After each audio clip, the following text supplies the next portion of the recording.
have thought they would have wanted to do, or they may have wanted to do, or the kind that we're seeing in Karnataka, etc. There's no easy handout. It's workfare, not it's welfare. Structural. Workfare, not welfare. They're trying to make structural changes. For example, if there is more, and that I think is something which really needs to be applauded. We can criticize the increase in long-term capital gains for the equity markets. That's just really, one aspect. The markets have recovered largely. The larger aspect, though, is that they're trying to fix the structure, the nuts and bolts of the economy. Yeah. The only thing I worry about, as I said earlier, is I hope this internship program is well executed, because otherwise it risks becoming like an NREGA. Because there'll be people just sitting in the companies with nobody to train them and collecting money and doing no work. But Sunita, the thing here is that companies don't like people sitting idly inside their premises. No, but they may not come to the premises, they may stay at home. How do you ensure that that is always the situation, even in skill development. No, it happened in the US. Remember, when employment incentives were given on the back of the pandemic, there were a lot of reportage in the United States media where individuals were claiming this in cahoots with the companies without actually any work happening. And if it happened to that extent in the US, in India, jugaad can go to another level. And then work from home, how do you, and who's going to train these people if the manager is working from home? Rahul, when we traveled in India during the elections, when you spoke to people about the Rozgar challenge, the point that Rajiv Kumar made, and I think is reflected in the budget, is not just about employment, it's employability. And I think that is a challenge which is a long-term challenge. It's not going to be fixed by one budget or what the intent is well. My worry with all of this, the intent is in the right direction. The reality on the ground is very different. And unless I see... But so far, I think there's no answer to the question. Much higher allotments for education. You want to see not just in skilling, but you want education to be prioritized far more than has happened in the last 10 years, or dare I say, some will say over the last 75 years. Unless you're going to dramatically change that, Rahul, it's not just physical infrastructure. You're going to have to focus far more on social infrastructure. On education, for example, look what happened in Uttar Pradesh, right? Government school teacher unions are refusing to digitally enter and exit the school based on records. So there's no point just throwing more money as outlays without getting the outcomes. So it's not just announcing in the budget without getting But as I said, it didn't happen with the first tenure of Mr. Modi when skill development was seen as a major focus. It didn't take off. Which is why I think on-the-job training actually is a very sensible and pragmatic way to do it, as opposed to showing a headline allocation to education which goes through teacher unions. They are not coming to schools. I would have been happier because there are actually acts governing the apprenticeship. Is that if there are much greater allocation to apprenticeship under that name, because that would be a much better way to sort of balance the supply and supply. But I think it's been called internship because if it was called apprenticeship, there would have been too much credit fight to the Congress between the Congress and the BJP. That doesn't matter, आपको नहीं matter करता, जो election लड़के आए उसको matter करता है. From Aadhaar downwards, this government has been pragmatic. But Aadhaar existed. You can't now bring an apprenticeship pragmatic enough to take other people's ideas. Yeah, you can change the name and keep the scheme. Study the German model. But I want to know, one of the concerns before in the lead-up was MSMEs. Yeah. And, government's figures themselves suggest that you had 35,000 MSMEs closed down between 2020 and 2023. That's just the official number. 35 lakh. Sorry? 35,000 you said? Yeah, as per what the minister had said last year in Parliament, he had given the number of 35,000, which clearly was a government number. I'm saying the actual numbers are far higher. I'm just trying to understand, do you think enough was done in this budget for MSMEs? So I think Mudra loans went up from like 10 lakhs to 20 lakhs. I feel the fact remains that employment matters. It's not necessarily whether MSCs hire them or large companies hire them. And Manish Agarwal often rightly says, right, at the end of the day, everybody wants a job offer letter, wants some people who cannot be fired at will, at least 2 months notice, etc., etc. So MSMEs are important, but let us also not romanticize MSCs because they are not going to create the kind of formal employment that large corporates can. Rajdeep, yes. Additional financial allocations and announcements of credit, guarantee and technology is not going to, get the MSMEs that are required. What is required for MSMEs is to remove the compliance and regulatory burden on the ground. The regulatory cholesterol. The thing that they face every day are the calls from the inspectors and all of that. And I think that hasn't yet. Now, what she announced was Jan Vishwas 2.0. I think the sooner they get that out, to get the trust of the small businessmen and small entrepreneurs back to them. At the moment, they see the whole climate as being business non-friendly. That has to change. And that hurts, I think, MSMEs will continue to play a very important role. So if you're wondering what to eat for lunch and you're looking for signals in the budget papers, go for shrimps. Order in some shrimps. I think a lot of focus in the budget. Clearly, the flavor of the palate, Rajdeep, I'm sure, is already placing some order, is on shrimps. I want to show some That's political, again the Andhra connection. Political. Aquaculture. Andhra and Gujarat, but Gujarat is always there. Andhra, they've got now, so they want to encourage everyone to go out and eat some shrimps. I want to show you some political reactions to the union budget. We'll start with Akhilesh Yadav. Let's see how, because the likes of the Trinamool are calling this a Bihar Andhra Pradesh budget. So let's take a look at how the politics is playing out over this budget. Uttar Pradesh जैसा प्रदेश जो प्रधानमंत्री देता है, क्या वहाँ के किसान के लिए कुछ बड़े फैसले हैं? किसान की फसल की पैदावार, उसकी कीमत के लिए क्या कोई इंतजाम है? कहने को तो याद होगा आप सबको कि पिछली बार कहा था कि मंडी और एग्रीकल्चर इंफ्रास्ट्रक्चर के लिए स्ट्रेंथन करने के लिए लाखों करोड़ रुपए हैं। अगर वो इंफ्रास्ट्रक्चर स्ट्रेंथन हुआ था तो इसका मतलब किसान की आय दोगुनी होनी चाहिए या किसान की आय बढ़नी चाहिए थी, वो तो नहीं बढ़ी। तो किसान के साथ संकट पैदा किया इन्होंने, बेरोजगारी इन्होंने बढ़ाई है। 10 साल में जो इतनी बेरोजगारी बढ़ गई उसको कैसे कम करें, और वो भी आधी अधूरी नौकरी से। ये यूनियन बजट जो 2024-25 का पेश किया गया था, एक तरीके से सबके लिए ड्रीम बजट है, सब सेक्शन के लिए और खास करके युवाओं के लिए। और हुआ है कैपिटल एक्सपेंडिचर का 11 लाख करोड़ से भी ज्यादा कैपिटल एक्सपेंडिचर, ये ऐतिहासिक है। ये बिहार को दे दें, झारखंड को दे दें, यूपी को दे दें। अब जनता जो आज देख रही है इनको हटाना चाहती है। अब ये निश्चित तौर से आम जनता के हित के लिए एक भी, क्या बनारस के लिए कोई कल कारखाना आया है, कोई फैक्ट्री का अनाउंसमेंट हुआ है, यूपी के लिए कुछ हुआ है? मुझे नहीं लगता कुछ भी किए। जब प्रधानमंत्री अपने संसदीय क्षेत्र में कुछ नहीं दे पा रहे हैं, मैं समझता हूं कि ये पूरा बजट निरर्थक है और जनता को केवल भ्रमित करने के लिए।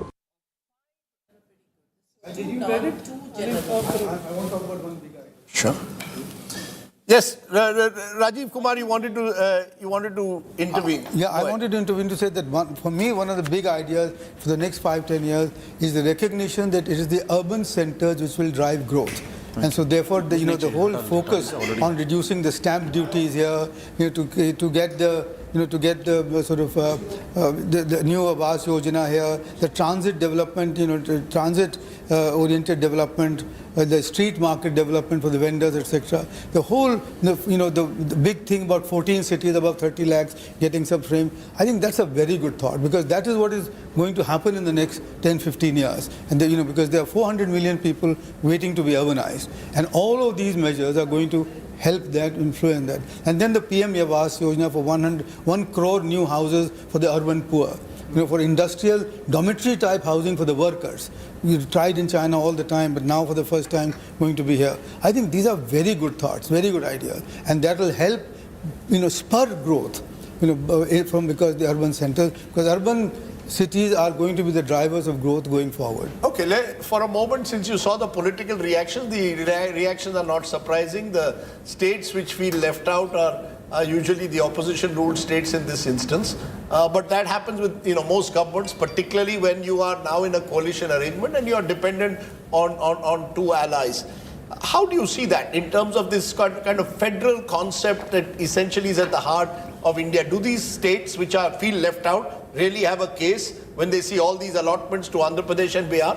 So, in Indian polity, the state-specific schemes by the central government are a rarity.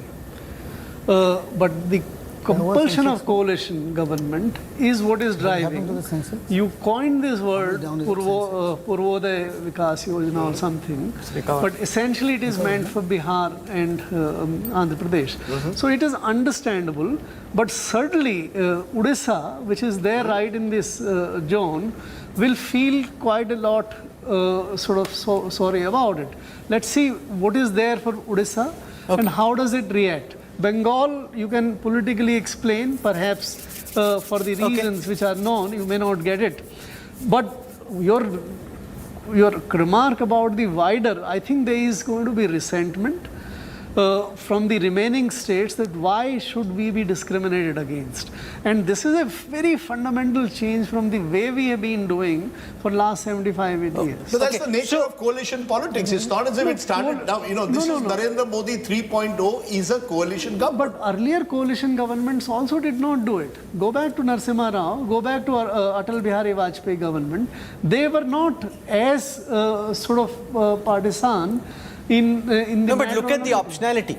The choice was, do you push for a special status for Andhra Pradesh and Bihar, which was the original demand, which would have involved far higher financial a special state was a no-go anywhere. It was never going to happen, Rao. At least suddenly Andhra Pradesh, Chandrababu Naidu. If you've got allies, you have to take care of it. The only thing happens is the Okay, package. so we want to go across to a group of farmers who are standing by with my colleague Chitra Tripathi and understand. We've heard from the markets, we're hearing from India Inc., we're hearing from economists. Let's hear from the Desh Ka Kisan. Chitra, what are you picking up by speaking to these farmers? How are they reacting to this union budget for 25? क्या कह रहे हैं जिन किसानों से आप बात कर रही हैं, Chitra?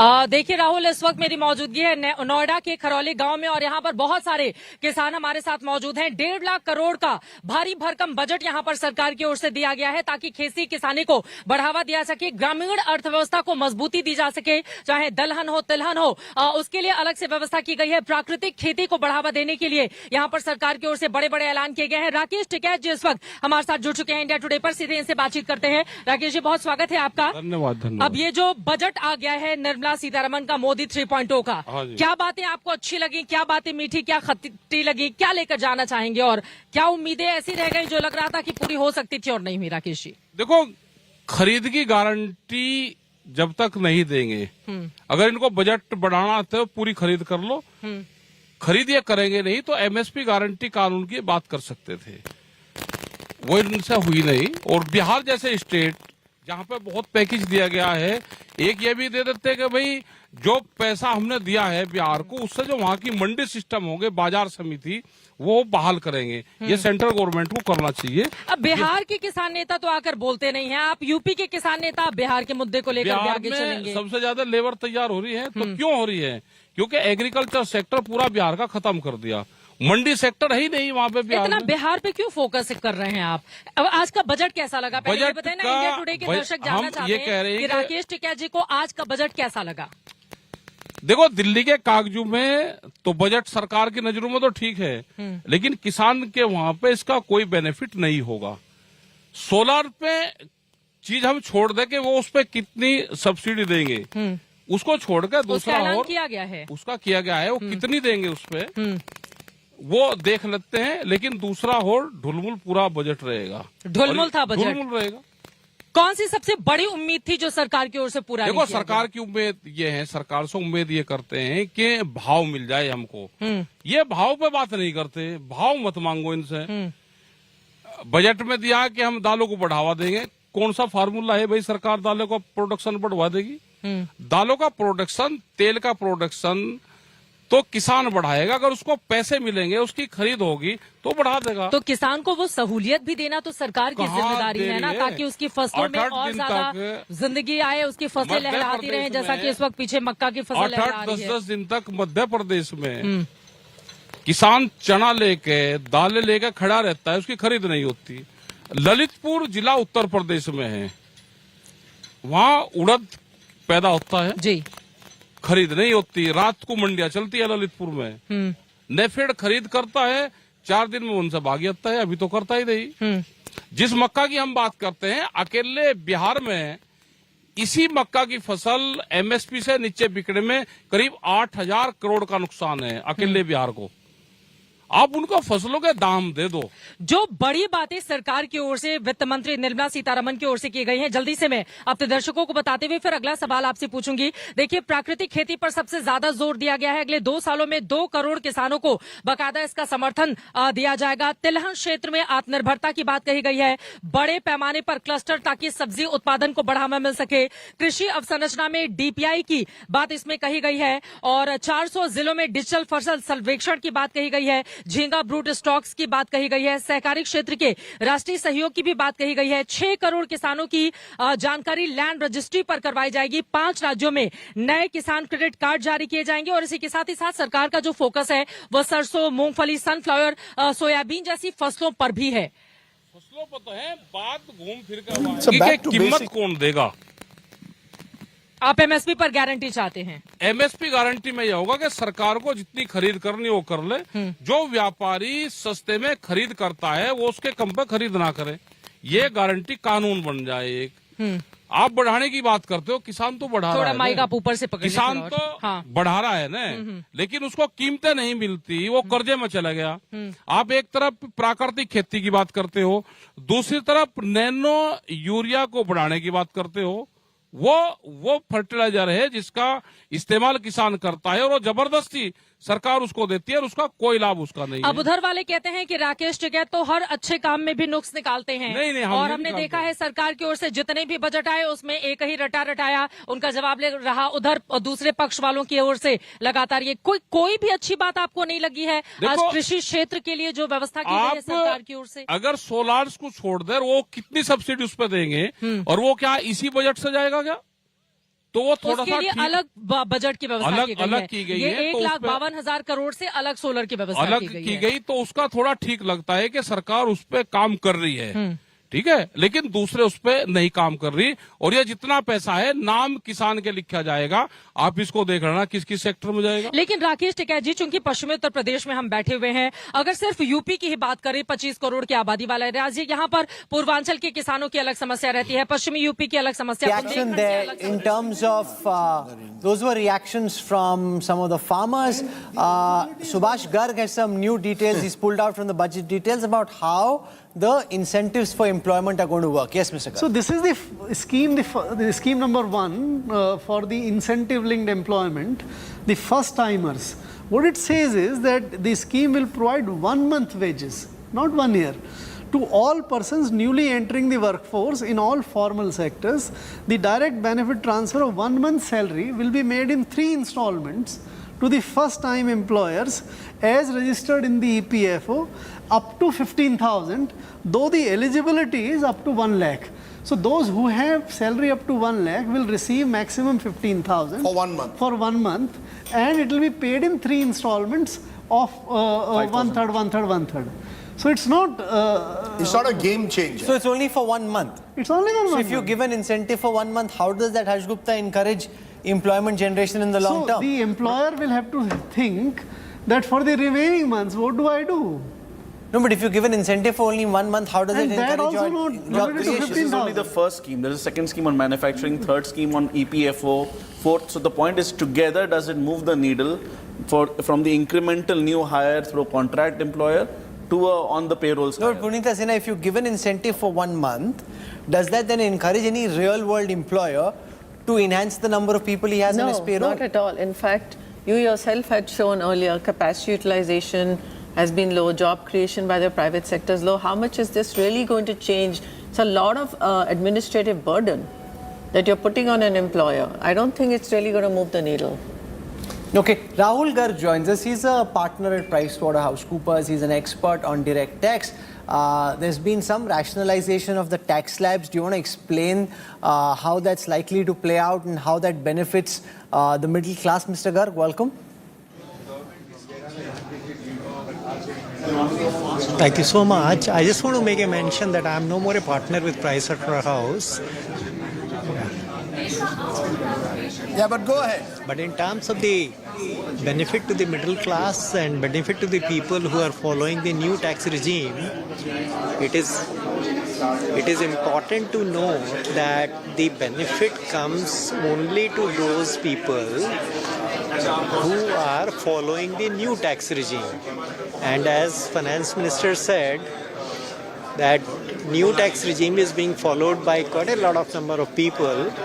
Now it has been made even more attractive. And the more attractive it has been made for 3 counts. 1, the slab rates have been recasted. And the second, the standard deduction has increased, and second, NPS deduction has been provided.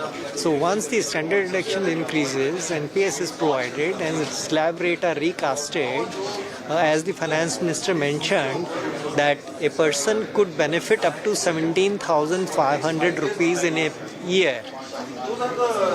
So the fact that earlier also people were following the new tax regime, now it is becoming more attractive. So more people will follow the new tax regime. That's a fair point you're making, that an effort is being made to try and make the new tax regime as attractive as possible and get more people to switch out of it. Mr. Garg, you were wanting to complete the argument you were making. So these three things we need to actually understand fully, because whether it's a game changer or whether it's another scheme. Sure. So the first one I described. Yes. The second one says that the government will also provide incentive for EPFO contribution for 4 years of employment, in the first 4 years, at a specified rate. 3,000 rupees is the third scheme. No, that's the third scheme. That's the third scheme. So here it says specified rate. Now, what is that specified rate? We don't know. The third scheme? And the third scheme is for non-manufacturing guys. For them, up to the salary of 1 lakh per month, they will be paid 3,000 rupees per month for 2 years towards EPFO contribution. Yeah. So this is the EPFO contribution being paid for some more. This is Is it therefore more The about the government also messaging? makes a contribution to employee provident fund. So this apart is from the the company and the individual, Yes. the government will make a This is contribution. the government contribution. For the first 4 years, but the amount has not been specified, at least in summary I have right. And that's what I was saying. We have had these For 4 schemes years. in for last 7 years. The latest one was No, but how does government let me making a explain. contribution to employee provident fund in It addition to the helps. employer and the employer? How does that help? So we had the scheme called ABRY, Atmanirbhar Bharat Rozgar Yojana, which was brought after the COVID, in which the government paid both the contribution, the employers as well as employees' contribution to the EPFO. So that finished only last year, and there was no one. So I think this has been brought in to substitute for that scheme. The point is both the employer and employee are incentivized, if some contributions are made by the government, to be on the proper payroll as opposed to subcontracted. But it The won't point is, increase. No, but what is the magnitude impulse? enough The or not? impulse is, think of it from the employer's mindset. Does it incentivize the employer to get people on board? Even if the government makes a contribution to the employee's provident fund account and there's an extra contribution coming in from the government side, how does it change the psyche of the employer? Because you can attract more people. It depends on the that's- magnitude of the incentive. Rahul, I think the government comes out every month with an EPFO data. Yeah, which is itself. That, and if you look at carefully, there are 3 columns in that. Number 1, the new employees who joined. Number 2, who left, who stopped paying contribution. And 3rd, who earlier left have started making contribution again. So this dynamics of new coming, leaving and going is actually encouraged a whole lot by this kind of stuff. Okay, so I want to go across to Anshuman Magazine. Anshuman Magazine is chairperson and chief executive of CBRE, a leading real estate expert, Mr. Magazine. One of the big announcements was that an effort will be made to try and digitize land records in urban areas, in rural areas, for farmers. Now, this has been spoken of, but from the best as you understood, what impact do you think this could have on India's real estate sector and the fact that the government is now making digitization of all land records such a key priority? For me personally, this was the biggest takeaway from the budget, because land is not an issue only for real estate. We need land for manufacturing. We need land to put hospitals, hotels, anything we do, we need land. And the biggest challenge in India was, of course, on title of land. And we've all discussed that there are lakhs of cases which are pending in the courts and why our court system is slow. As you would know, large amount of litigation in our courts are because of land disputes. Plus, what happens is, because of not getting proper title, investments are not going in as much as they should go in, and government has not been able to collect as much taxes as they can. So, if this is implemented, of course, the key is implementation. If this is implemented, Do you think it's likely to take? A big needle mover. Yes, it'll take time. Some of the states have already done it. It also depends how determined the government is. It is, it can be done. Like I said, I hope they have some timelines, and this will have a major impact on the economy, not only real estate, and it's really unleash a huge improvement. And can you imagine both investments going into real estate? The budget talked about urban development for doing anything manufacturing. One of the big deterrents for a lot of manufacturers coming here again is to assemble land, or for anybody to do anything really in this country. So if this is implemented, this will have a major impact on our economy.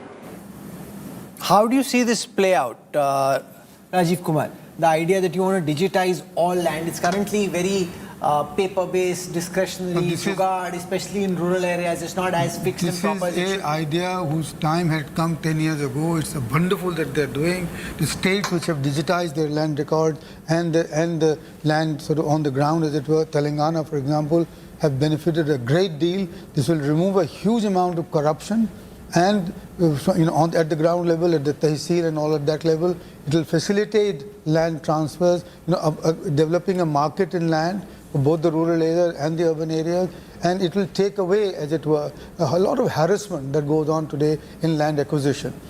And therefore, it will also be very good for the manufacturing industry, because they will be able to, for example, I know that in Telangana, you could order a parcel of land sitting abroad, and you could identify it on the map there and make the purchase even online. If that happens for the country as a whole, I think it's a big move forward. Also, formal credit offtake. It was a long time coming, but thankfully, by the way, for farmers, there is already a scheme going on called Dilram, which is there for last, and which has digitized a lot of records. I want to again see what is the difference being made now. What is the delta? So let me see the content, and then the difference that is being made is that the central government has now accepted the importance of digitizing all land records, because it was a state government. No, it is a central government scheme. Dilramp is a central government scheme. Maybe it is just. There is also a unique land record being assigned, number being assigned to all the 30 odd crores records. Can I just come in? I think going on scheme. It's fine even if it is already been there. A renewed focus and emphasis is good enough. To add to Rajiv Ji's points, the point is, if somebody wants credit, if you have a digital land record, your credit offtake becomes much more formalized. You don't have to pay usurious informal rates, which are double, triple digits on an annualized basis. So those kind of things, and it's the patwaris get less commission. Exactly. The patwaris get less commission. You don't have to go. Litigation also goes down. Punita, you wanted to make a point on taxes. What's the point you want to make?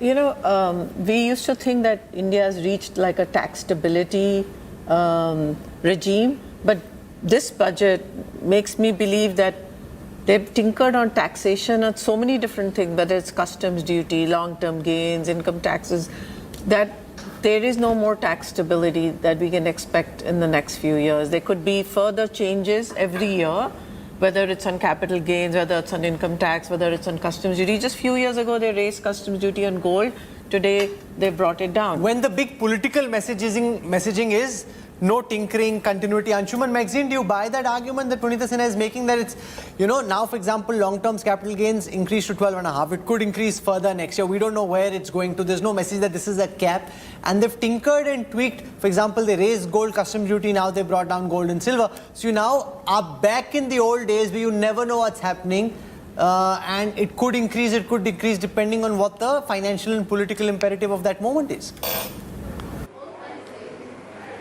Certainly, this is disconcerting, and the fact is there were so many other list of requests on actually reducing taxes which were completely ignored. And in fact, every budget, what I've been saying is that the government is widening taxes, which is fine, but logically, whenever you widen taxes, you need to reduce taxes, right? But we continue to widen taxes, but don't reduce taxes, maybe in some places we do. So I would still sort of, I hope there is, better sense that while we reduce taxes, while we widen taxes, reduce tax rates while we widen the tax net. Reduction of customs duty on gold and silver to what extent do you think this is likely to reduce corruption? Imagining Sir, 1 second, one at a time, please. Yes. No, this is again a very welcome move because the more you raise the customs duties on gold, the more you encourage smuggling. And more you encourage smuggling, the more you are getting caught in that whole black. The counter is you don't want people investing in non-productive assets like gold, right? Which is why you had customs duty high in the first. The point also is that if you are successfully able to monetize gold with the household, which Subhash tried actually, then it's not non-productive investment. It can be very productive investment. In fact, even today, companies like Muthoot and others, you can get money, you can monetize the gold holding that you have, and this is why there's a big effort at the moment. So I think the custom duty on gold imports had been reduced to 2 and 2.5%. Then it was successively raised by this government. I think it's a good one to reduce. Large parts of our audience will be urban middle class who will wonder what is in this budget for us. What have we got out of the budget, positive and negative? If they were to look at this budget closely and wonder about that, what would that be? What would it give them a feeling of cheer today? And what would make them feel that there is really nothing yet again for the Indian middle class? So for the tax-paying middle class, about 8 to 9 crore households who file the returns, the fact that standard deduction has been increased by about 25,000 rupees and the minimum taxation limit has been raised in the alternative scheme from 6 to 7, which she counted gives a certain kind of benefit, about 17,500 what she mentioned. I think that's a very clear gain for them. But to my mind, this is much lower than what they were expecting. This is not the, I don't think they will feel very happy about it. So they'll say, all right, something has come, but not really something. In fact, there was an expectation that given that the fiscal situation is looking healthier, that there will be a cut in income tax rate for the middle class, which has not happened. And so I think that's a disappointment. That hasn't happened in a long time. And again, that 30% slab, which kicks in at 15 lakh, remains unchanged. So 15 lakh is a very low income level Can today. I just slightly disagree there? Yes. The point is Indian per capita income is just slightly above 2 lakh rupees. Like median income is around 1 lakh something. In the US, the median, the mean income is $80,000 and the income tax kicks in around $20,000. Here, it is the exact opposite. It's 2 lakh rupees, it kicks in at 8 lakh rupees. So from the government's point of view, there is not much space. The people who think are middle class are actually 90 percentile people in this country. They're not actually 50 percentile. I think it's a very strong point that Harsh is making. Yes, accepted that the audience here is middle class. But the point is that the economic policies cannot continue to be made to just keep favoring the better offs, which is what it is. If the tax exemption rate is 5 lakhs and the per capita income is 1.65, 1.85 lakhs, you're already very well off when you're there. So therefore, the economic policies have to be made for those who are at the bottom of the pyramid and for their this government has faced the charge in the past, particularly with the corporate tax, where that it's the top, the creamy layer who's really benefited. That large part in the middle of this country, which is the driving engine of India, whether you can claim that they actually earn 2 lakhs a month, they are the ones who claim they haven't got enough out of the government. Which is why why do I not get tax breaks, let's say, for education, for health? That's where I want... No, let us be consistent, which is why, for example, LTCG has been raised from 10% to 12.5%. So when it goes from 10 to 12.5%, it most disproportionately impacting the wealthy who are investors. Then we cannot criticize that. Then say inequality is rising because the so-called middle class is not getting cuts. Again, the 50 percentile of this country is earning around 1 lakh per year on a per individual basis. So I'm just saying the middle class is a sense of psychology which all of us share, but it is not a numerical middle class in a 50 percentile sense. It may sound harsh, no pun intended, but that is the reality. But there's been no penalization of the ultra-rich, which also across the world, as you know, there is this billionaire tax and all of that coming. But in India, the dividend tax has not been increased, so the promoters... Dividend is at the marginal rate. But you saw what happened during the election. DDT was removed. Someone raised the possibility of an inheritance tax or wealth tax, and immediately there was a reaction.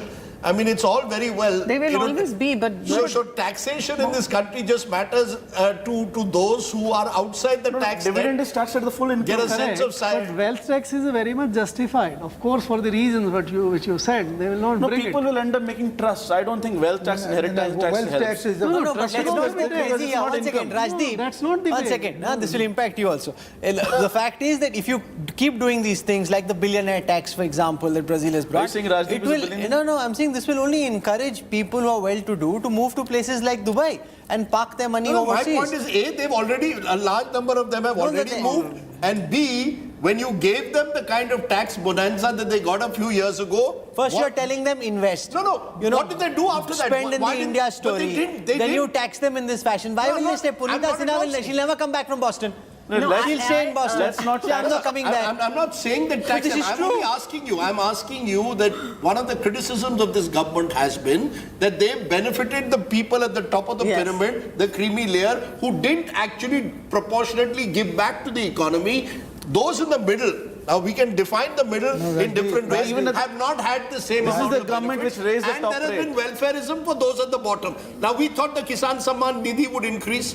As of now, it hasn't. I was surprised. I thought 6,000 would go up to 8,000 was the expectation. That's not happened. Now, surely that could have been first done. Nirmala Sitharaman budget actually raised taxes, the marginal tax rate, including surcharge, on the highest earners. It was only partially rolled back last year. So they are paying around 40% taxes, including on their dividends. The LTCG has gone up, STCG has gone up, STT has gone up. So to say that the most well-off are not... I am one of those who's been hit. as much. I am one of those who's been hit. Disproportionately, people in liquid assets are likely to be the well-off. This constant refrain about So let's not play both corporate sides. tax deduction hasn't led to corporate investment. Yes. I think it's past. Because, as the Axis Bank, research study points out, they've invested about 35 lakh crore in the last 2 years. The investment rate has increased up by 19%. So the corporates are coming up. But now there is an issue of demand creation, which this government is trying to address through employment generation. So let's ask Mr. Tyagarajan that question. He's the managing director at Blue Star. Mr. Tyagarajan, this question about whether the incentives that have been rolled out for employment generation will actually lead to new jobs being created. From what you've understood from your position and from the others you've been speaking to at CII, what impact do you think these incentives will actually have on the job market?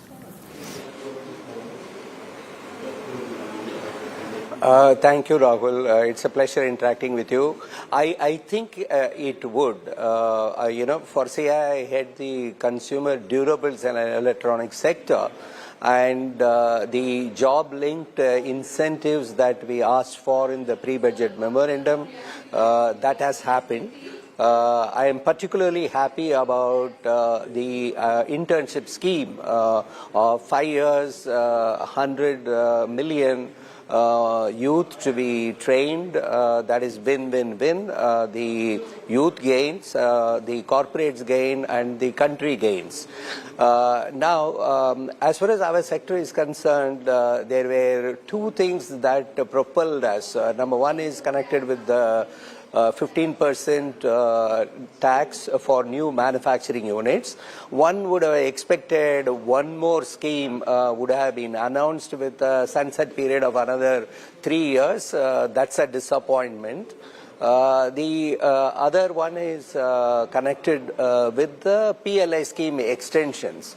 But having said that, we are very happy about the fiscal discipline that is being maintained. That is laudable.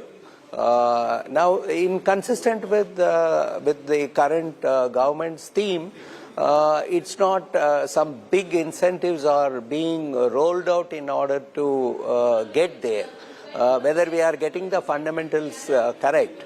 So our focus has been building scale. The consumption will have to go up in India so that we are able to reach that scale to compete with China elsewhere in the global markets.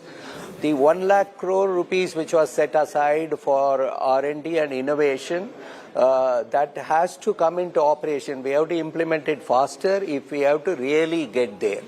Domestic value addition will have to happen. And we should learn to compete with China. I hold the view that this China plus one, we take for granted that one is India. I don't think we are anywhere near that at all. We will learn to compete with them by allowing them to be here also under FDI. The economic policy has laid out that they will consider, as long as Chinese companies follow the law of the land and they are going to do the domestic value addition, we should compete with them in order that we compete with them in US or Europe. And so our direction has been clear that we have to do a lot to become competitive. And I am happy with regard to a few things that have happened. Perhaps the 15% tax for new manufacturing units could have been done. That didn't happen. Lastly, the green credit scheme, it's a very important one in order to encourage people to follow life, like a 5-star air conditioner or a 5-star appliance. That green credit is a very important tool. That is how the Japanese did it. That's how Chinese did it. And I thought there will be a mention that wasn't there. But having said that, fiscal discipline, JLI or the job-linked incentive and the internship scheme make me happy. Mr. Tyagarajan, thank you for joining us. We'll come back to you for more later. That's Mr. Tyagarajan from Blue Star. Yes. So this internship scheme is only in 500 top companies. Yeah. BSE 500. No, or what? What that 500? has not been defined. Broadly they will define. So internship can be only in 500 top companies. What does top mean? They will explain. Listed 500 top. I don't know. Turnover or profit or whatever it is. How all of this will presumably be explained at a subsequent date? Internship is only if you're in the 500 companies. Only those 500 top companies will be able to have this internship scheme. Benefits. In which the government will pay 5,000 rupees per month for 1 year. Well, what is the problem there? No, there's no what is the issue? There's a lot of problem because you are the 500 top companies, if you define, let us say, by market capitalization, are highly technologically oriented companies. We may not even have the internship requirement of this kind. No, and they'll hire as per their outlook. They won't hire because of some internship program.